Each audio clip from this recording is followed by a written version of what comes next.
Ang San Miguel Beermen daw ngayon ay interesado dito sa free agent ng Converge na si Pau Havillonar.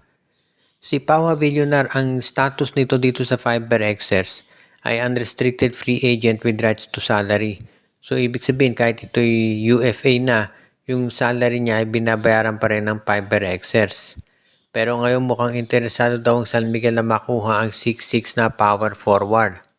Hindi naman yan nakakagulat dahil alam natin na itong lineup ng Converge FiberXers ay kabilang doon sa mga teams talaga na interesado na kumuha ng mga players na bago. At ito si Pau Havillonar natanggal tuloy dahil napuno na yung roster nila.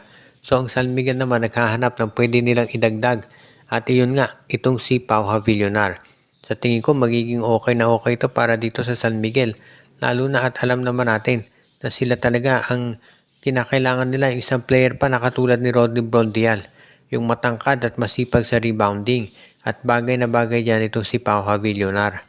Hindi naman niya kinakailangan maging heavy scorer dito sa San Miguel obviously.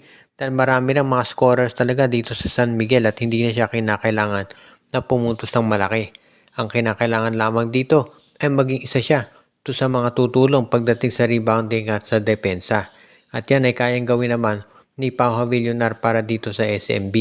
Kaya natitiyak natin na magiging, sabihin na natin, mas formidable yung frontcourt ng San Miguel kung madadagdag ito si Pau Havillonar.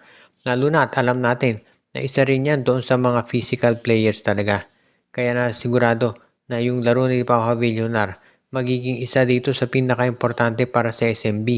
Magiging isa siyang key reserve player. Sabi nga nila, lalo na at kapag ang San Miguel, wag naman, pero kung ma-injure yung isa nilang big man, mga kailanganin nila ang serbisyo ni Pau Havillonar. Ang TNT Tropang Giga ngayon ay hindi pa tapos dito sa mga plano nilang acquisition at kabilang daw to sa gusto nilang makuha ngayon. Ayon do sa mga reports ay itong si Jason Perkins mula sa Phoenix. Si Perkins ay isa ng veterano, matagal na yan sa liga at marami nagsasabi gusto na raw nitong lumipat talaga dito sa mga playoff at championship contending teams. Kasi itong sa Phoenix, hirap na hirap ang Phoenix ngayon na makaabot man lang sa playoffs. Hayaan hindi na bali yung championship. Playoffs nga lang hindi nila marating. Kaya maraming naniniwala na baka napapanahon na para dito sa Jason Perkins na lumipat dito sa TNT Tropang Giga. Dahil kung lumipat itong si Perkins dito sa Tropang 5G, magiging isa siya sa pinaka-importante nilang player. Dahil ito nakapaglalaro ng forward, pwede rin itong maglaro bilang isang small forward, point forward. Marami isang posisyon doon sa teams na pwedeng mabigyan ng solusyon. Kaya nga, ito si Perkins, isa doon sa mga magiging assets ni Coach Joe Reyes if ever matuloy ang nabanggit na trade. At alam naman natin na itong Phoenix independent team yan, so hindi yan papayag na malulugi. Pero kung maganda naman yung i-offer ni Coach Joe Reyes, sa tingin ko magiging mas madali ito para dito sa Phoenix at natanggapin kung ano man yung hihilingin nitong si Coach Joe Reyes.